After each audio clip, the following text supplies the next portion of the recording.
So this is called the Tata Institute of Social Sciences, one of the Premier League universities which teach just social work, social science, they used to say, yeah.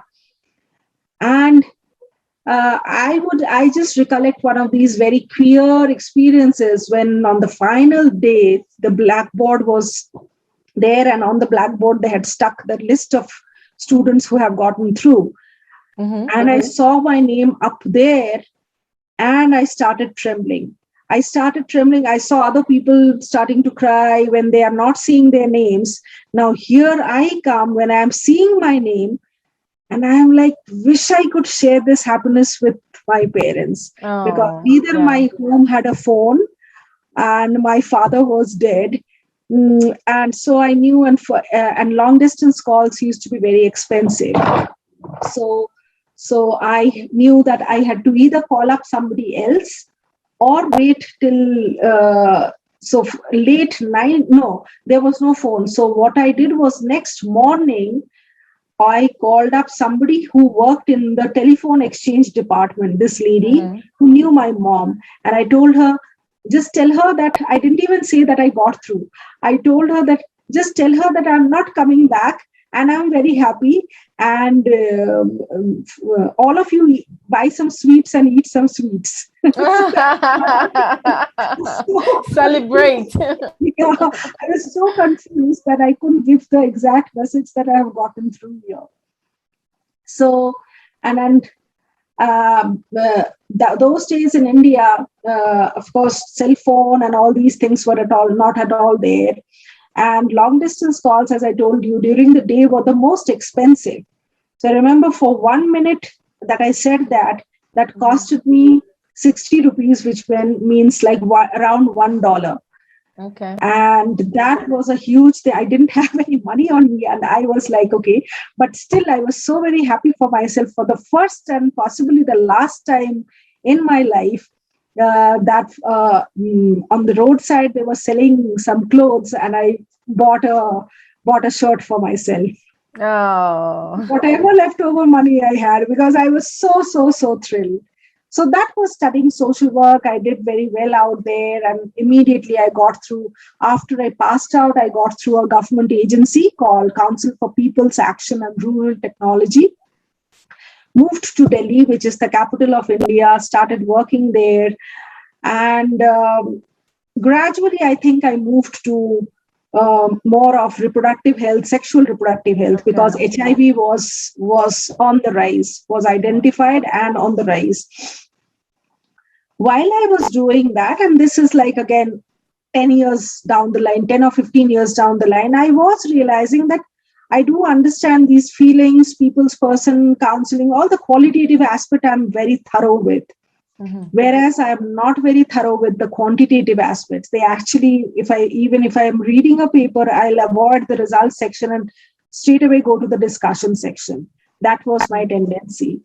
So I thought, so that was the point in time. Again, a friend, a senior colleague had introduced me to a master's degree called Masters in Population Studies. And my boss was very cooperative. He allowed me.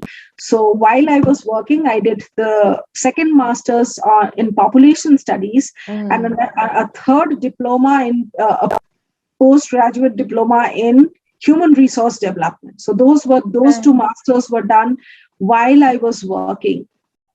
While I was also working, and that is towards the end of my career in India, 2014, I got and because my work had been very people-oriented, and by that time, I understood that I'm a very participatory kind of person. Organically, I'm like that.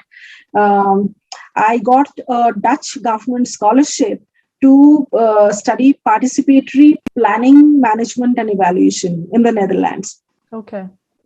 That was the first time that I visited a developed country. That is in 2014.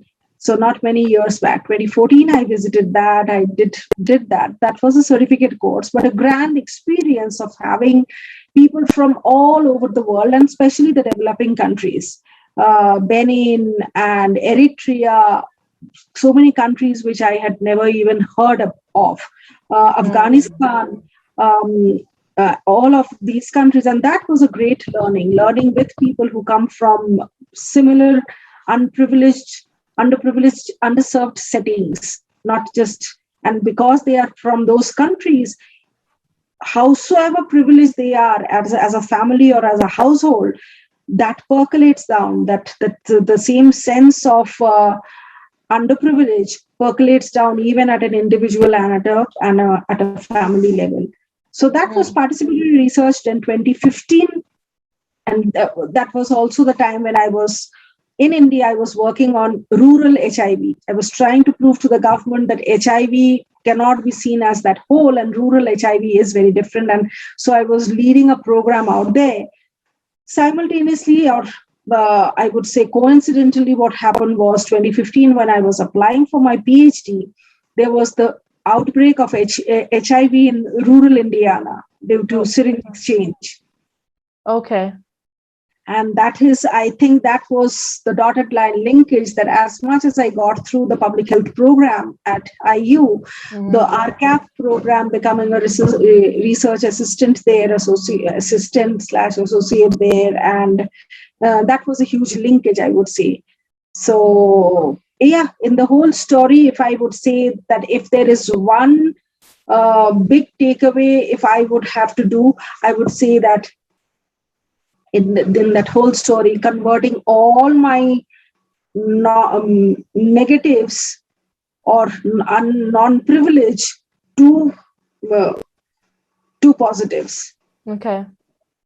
Yeah. Okay. So that is how. So that is the academic trajectory and how I did what I did. Okay, that sounds great. I mean, all the challenges and the opportunities you took up on the way. That sounds great. Speak to us, because there are many people watching you who are still down there. Not all of us have had the opportunity to break through to this part. What do you say to that person listening and think that I have all these challenges, I don't think I deserve to be out there, or like you said, I was born in a poor family, I'm poor, I'm going to be poor, let me just marry and settle. What are you going to say to us? I don't think there is that answer, but I would say that opportunities don't lie out there. One has to identify opportunity. And there might be many occasions in life where there are neither any push factor nor any pull factors. No mentors, nothing. And all, so I won't say that don't push yourself always too hard, but keep on moving. Don't stop. Don't stop. There might be how and where opportunities arise. One really doesn't know. One absolutely doesn't know. So don't stop that. Know that hope is the last thing which dies. So don't lose hope. Don't lose hope. For me, one thing where I have gained my enthusiasm from is I listen to a whole bunch of people. Okay.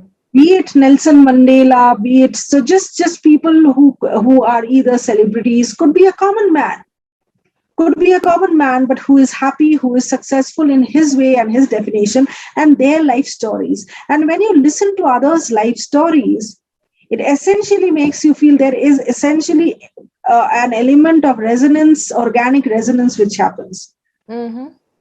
You could be from a different culture, you could be from a different background, many things could be different, but still there could be one element which could be very similar. Take that as an example and again move on. And and when life gives you very difficult situations, I think it's easier, or it's rather better, not to see that bigger trajectory which will make you feel low, but rather concentrate on some of the bright spots. That you are alive. Like I continuously felt during those days, I used to always tell myself that there are so many orphans. At least I'm not an orphan, I'm a semi-orphan. I used to feel that there are so many people whose fathers might have been blind from birth itself. I at least have a remembrance that he could see at some point in time, or I enjoyed good food, good health, or good home for at least 2 or 3 years. I don't remember it very well, but at least a couple of years. So using this thing, which in research they say as appreciative inquiry, or identifying these bright spots, is very, very important. And don't be very aggressive to change. Okay. That you are alive and that you are moving in itself is a change. Okay. Itself is a new thing. So yes, and enjoy whatever you have. Like I enjoy even the sunrise, even I'm breathing. Just enjoy whatever you have or you do not have. Yeah. Just that might seem very insane at times, but like for example, I would say something very insane is, because I have not eaten for lengthy times, possibly 12 or 18 hours, I can live without today. Even if I don't have food, I can live without it, or I can live in a very, very nominal lifestyle. Right. So today I know I'm very proud that, oh, see, I'm saving on so much. I don't have those clamorings for let's go out and eat and all those things. I just don't have that. And I actually appreciate every morsel of food which I get even today. Even today, for a simple question, if somebody asks me, when I go out to eat with a friend or a colleague, and if somebody asks me, what kind of food do you like? I say, food is heaven for me. Salute to it. That I'm getting it is a great gift. Wow. That I don't make choices in terms of good or not good. I am getting food, and that is it. Full stop out there. So I think that appreciation to life and what you have got is huge. And the one thing I like you said is, don't stop moving. Don't stop. Just keep moving. Yes. Just keep moving. As little as you can do wherever you ask, just do it. Yes. As little as it is. Don't underestimate how that could lead you to the next opportunity, and the next and the next and the next. So that is awesome. Right. We have to talk about your artwork a little bit, because I know that you are into art. How did that come about? And I'm pretty sure the picture behind you is one of your works. Yeah, that is. And that also has a very clear story. So in school, I used to be, and this is again another story of converting opportunities or converting negatives to positives. So in school, as far as I can remember, I was good in studies, but not so good in my art and craft. My mom, on the other hand, she was very good in decorating the house. I would see her using flowers and using very small little things which one would just throw away. She used to cut pieces of papers and make flowers of those things and decorate. So I think I got it from my mom. But in school, I was very bad at it. I used to, at one, they gave us for art, they used to give us grades and not number points, not numerical numbers, but they used to give us A, B, C, D. And I think I used to always get a C or a D, which is pretty bad, which is very bad. So one day, a teacher who actually had helped, when I submitted my artwork, she actually held it up to my classmates, and she did a whole bunch of sarcasm. She was like, look what she has done, how bad she has done. That was the day I was at standard 5 that point, so 10 years old, but felt very humiliated. That day I decided that one day this version would change. So that was a tremendous thing in me. Possibly after that, as I was working in Africa and other places, there was a whole bunch of loneliness. I was alone. I didn't know the language. There was not enough electricity that I could always sit with the computer. And that was not even the trend or style those days. Sitting with your computer all through, which has become now almost a a culture or a trend, whether you're working or you're doing homework or you are doing shopping, anything happens via the screen. The screen, yeah.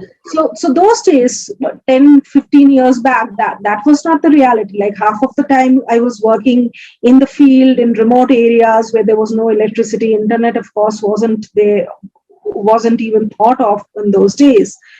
And I got a broken piece of whatever, broken piece of pot, and with a charcoal, I again, that burnt charcoal was there, and with that piece of charcoal I kind of did something, a rough sketch of something. And somebody in the village told me, wow, this is so good. And I kind of got very carried away with that. And I would like to add like to add here that in either in my education or in my painting, what I've seen is small bits of appreciation acts as huge elements of motivation. Magical it works. So imagine in school, while I was getting actually trained in art, where there was an art class happening, because of that sarcasm, I kind of believed that I can never do well.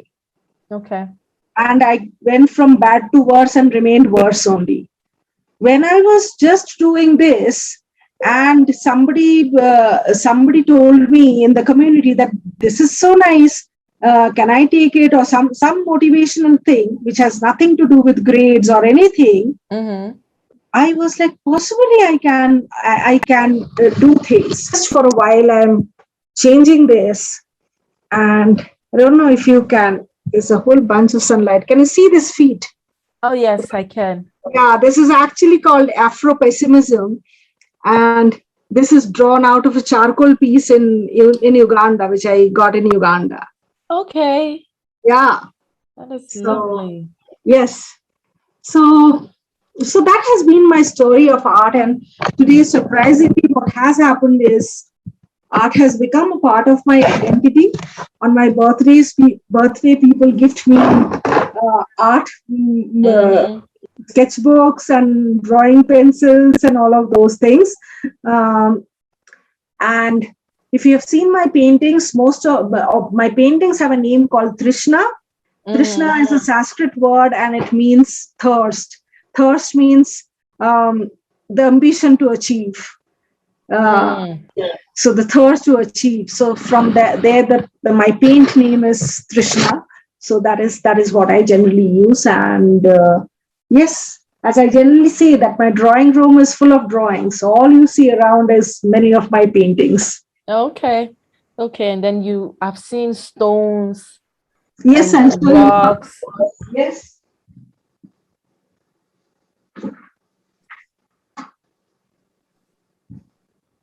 So again, possibly an example of converting everything into an opportunity. When I came to Durango, I saw that they were not very good, or there weren't many, there weren't any, in fact, art stores out here. Okay. And all you had to do was online order and then do. So I made my own canvases. So these are this is on a stone. This is on a stone. This is on a stone. On stones, yeah. So there are lots of these, because this is a hilly place. You have lots of these boulder kind of stones out here. It's well shaped, like lovely shape. Yeah. It is oral and oval nice. kind of owl. Yeah, this is an owl. So there are many such things, and I do a whole bunch of these de-stressing art workshops thanks to COVID and online. So I do de-stressing online art workshops with my college or whosoever asks for it, completely pro bono, like not that I charge anything for it. So yeah. Oh, that's lovely. That's lovely. Yeah. Thank you. Lovely. Thank you so much. It's been so great having a conversation with you, and I'm sure that somebody out there has been encouraged. I have been encouraged. I've picked some things out of it that I know I can implement in my life and do better. So Thank you so much for your time. Do you have any final words for us before we let you go? I would just say I am not too much of a God believer or a very religious person. But what I have generally seen is having faith in yourself is a very important thing. Whether you have it via just being a self-motivated person or have it via God, that whatever God has given, I would appreciate it. The methodology could be anything, but having that faith, faith is the strongest thing which keeps you going, even in the face of odds. And the second thing is, as I said, never stop. The journey might look very bizarre. When I started studying social work, I didn't even know what social work means. And when I came to Durango, I didn't even know where on earth it is. Right. So enjoy the journey as much as the final outcome. That enjoyment is very necessary, because especially for people like us, it's very easy to get bogged down, feel pulled down.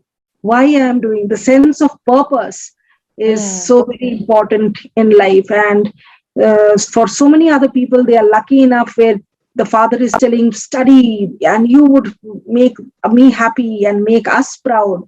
There are so many people who do not have that fire, do not have any external soul building that sense of purpose.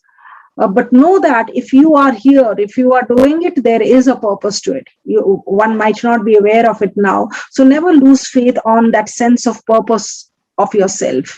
That helps you to keep not just grounded, but be very sincere in what you are doing. There are no shortcuts. And yes, there are no shortcuts to it.